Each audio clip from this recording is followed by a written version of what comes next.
Hello viewers, welcome to Landry Max.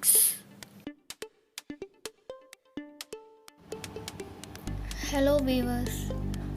Last வீடியோவில் நம்ம properties of set operations பற்றி பார்த்தோம். இன்றைக்கி நம்ம பார்க்க போகிற topic Cartesian products of sets. Cartesian ப்ராடக்டை நம்ம கிராஸ் ப்ராடக்ட் அப்படின்னு சொல்லலாம். கிராஸ் ப்ராடக்ட் அப்படின்னா என்னென்னா ஆர்டர்ட் எலமெண்ட்ஸை கேதர் பண்ணி எழுதுறது. இந்த ஆர்டர்ட் எலமெண்ட்ஸ் அப்படின்றது 2 செட்ஸ்க்கு எழுதும்போது ஆர்டர்ட் பேர்ஸ்னும் 3 செட்ஸ்க்கு எழுதும்போது ஆர்டர்ட் ட்ரிப்ளெட்ஸ்னு சொல்லுவோம். பேர் அப்படின்னா 2, ட்ரை அப்படின்னும் போது 3. ஸோ 2 செட்ஸ்க்கு எழுதும்போது ஆர்டர்டு பேர்ஸ், 3 செட்ஸ்க்கு எழுதும்போது ஆர்டர்ட் ட்ரிப்ளெட்ஸ். இப்போது சேம் செட்டை வந்து நம்ம 2 டைம்ஸ் ப்ராடக்ட் பண்ணுறோம் அப்படின்றப்ப அதை கார்ட்டீசியன் ஸ்கொயர் அப்படின்னு சொல்கிறோம். ஃபார் எக்ஸாம்பிள் ஏ கிராஸ் ஏ அப்படின்னா அதை ஏ ஸ்கொயர் அப்படின்ட்டு டினோட் பண்ணுவோம். அதை வந்து கார்ட்டீசியன் ஸ்கொயர் அப்படின்னு சொல்லுவோம். இப்போ இந்த கார்ட்டீசியன் ப்ராடக்ட்ஸ்க்கான ஜென்ரல் ஃபார்மை நம்ம பார்க்கலாம். A cross B is equal to A comma B such that A belongs to N, B belongs to B. இப்போ நம்ம ஒரு எக்ஸாம்பிள் எடுத்துக்கலாம். set A is equal to 1, 2, set B is equal to 3. இப்போது A cross B அப்படின்றது A comma B, A belongs to A, B belongs to B. So first element வந்து first set ஏன்ற settle இருக்கணும், second element B settle இருக்கணும்.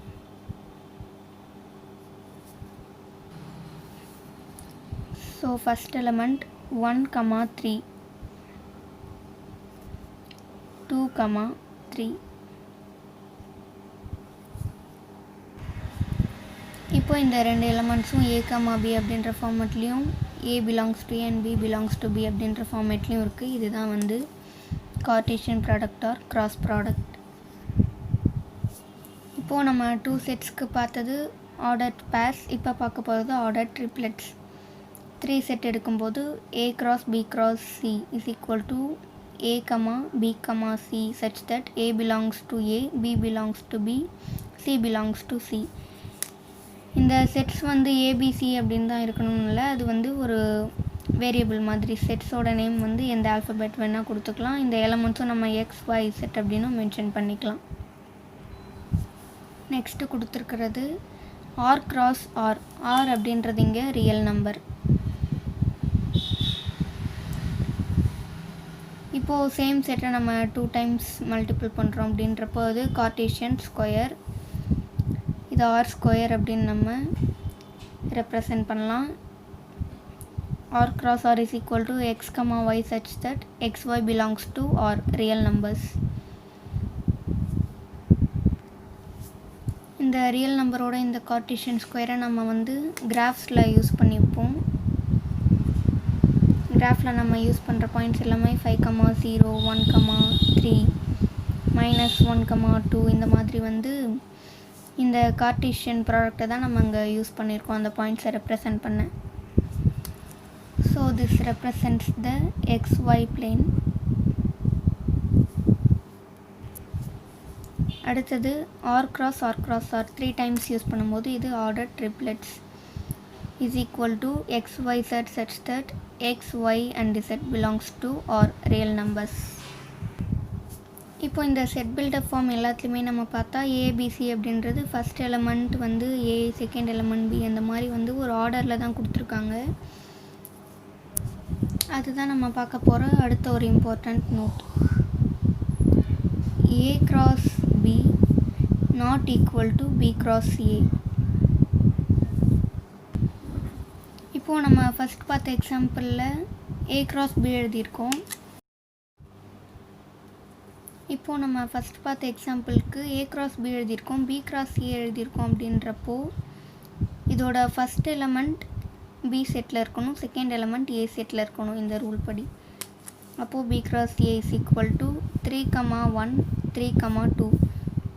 A cross B not equal to B cross A. இப்போது இன்னொரு example எடுத்துக்கலாம். A is equal to A, C, B is equal to C, A. இந்த ரெண்டு செட்டுமே வந்து சேம் தான். ஏன்னா வந்து செட்டில் ஆர்டர் மாறுறதுனால அந்த செட் வந்து சேஞ்ச் ஆகாது, அந்த எலமெண்ட்ஸோட ஆர்டர் வந்து மாறலாம் அப்படின்றது நமக்கு தெரியும். இதில் A cross B, B cross A என்னன்னு பார்க்கலாம். ஃபர்ஸ்ட் நம்ம பார்க்குறது A cross B. First element A settle இருக்கணும், செகண்ட் எலமெண்ட் B செட்டில் இருக்கணும். A, C, A, A. இப்போது செகண்ட் எலமெண்ட் எடுத்துக்கிறோம். C, C, A. Next B cross A. இப்போது first element B settle இருக்கணும், செகண்ட் எலமெண்ட் A செட்டில் இருக்கணும். C, A, C, C.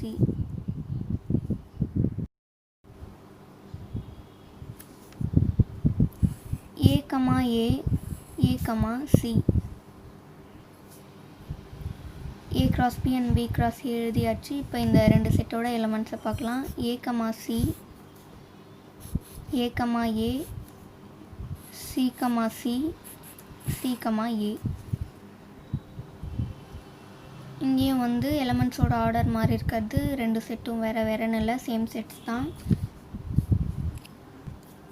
இப்போ நம்ம பார்த்த எக்ஸாம்பிள் படி A cross B equal to B cross A அப்படின்னு வந்திருக்கு. ஆனால் நம்ம பார்த்தது A cross B not equal to B cross A. இதுக்கு ரீசன் என்ன அப்படின்னா A and B are equal. A செட்டும் B செட்டும் சேம் செட். ஸோ வந்து இந்த கார்ட்டீசியன் ப்ராடக்ட் கம்யூட்டேட்டிவாக இருக்கணும் அப்படின்னா நம்ம எடுத்துக்கிற ரெண்டு செட்டும் ஈக்குவல் செட்டாக இருக்கணும். நெக்ஸ்ட் ஒன், புக்கில் நமக்கு ஒரு கொஷின் கேட்டிருக்காங்க. Is it correct to say A cross A is equal to A, A such that A belongs to A? இப்போ நம்ம செக் பண்ண போகிறது A cross A is equal to A, A such that A belongs to A. இந்த general form ட்ரூவா அப்படின்னு check பண்ண போகிறோம். Answer no. ஒரு எக்ஸாம்பிள் எடுத்துக்கலாம். Set A is equal to A, Z. அப்போது A cross A என்னவாக இருக்குன்னா A, A, Z, Z, A, Z, Z.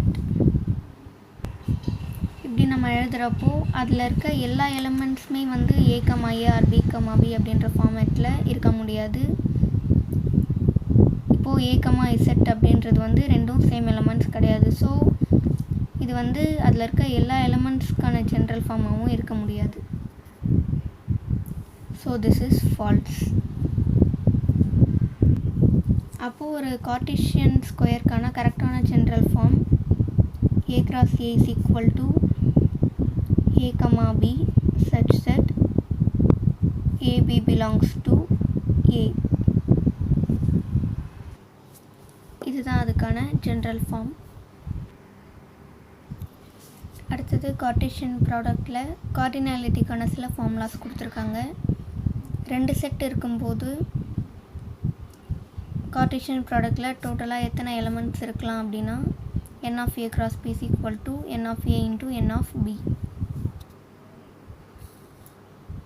And three sets இருக்கும்போது n of A cross B cross A is equal to n of A into n of B into n of C. அதாவது இந்த sets எல்லாத்தோட cardinal நம்பரையும் வந்து multiple பண்ணிக்கணும்.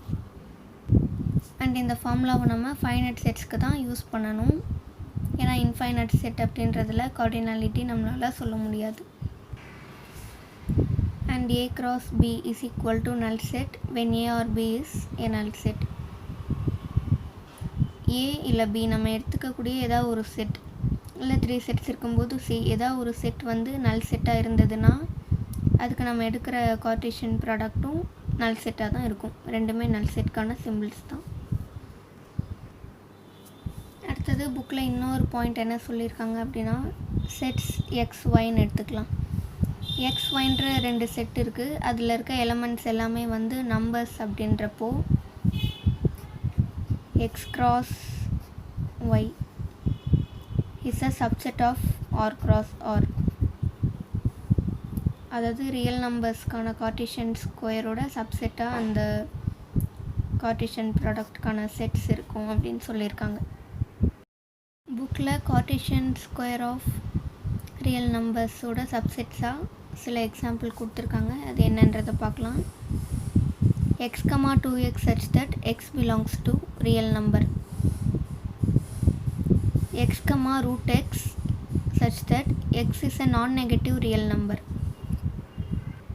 இங்கே ஏன் நான் நெகட்டிவ் அப்படின்னு மென்ஷன் பண்ணியிருக்காங்கன்னா, இப்போது எக்ஸுன்றது -1 இருந்ததுன்னா ரூட் -1க்கான வேல்யூ நம்மளால் சொல்ல முடியாது. ஏன்னா நெகட்டிவ் நம்பர்ஸ் வந்து ஸ்கொயர் ரூட் வேல்யூ அதுக்கு இருக்காது.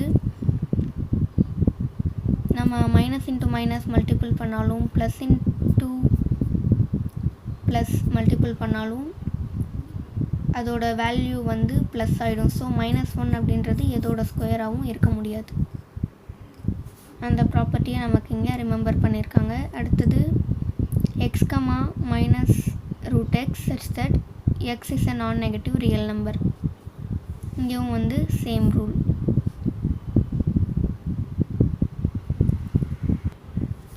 அடுத்த example x, x2 such that x belongs to real number. x2, x such that x belongs to real number. Cartesian products பற்றின ப்ராப்பர்ட்டிஸ் எல்லாமே நம்ம பார்த்துட்டோம். அடுத்த வீடியோவில் நம்ம example sums and exercise some பார்க்க போகிறோம். So to watch more videos, subscribe our channel friends. Thank you.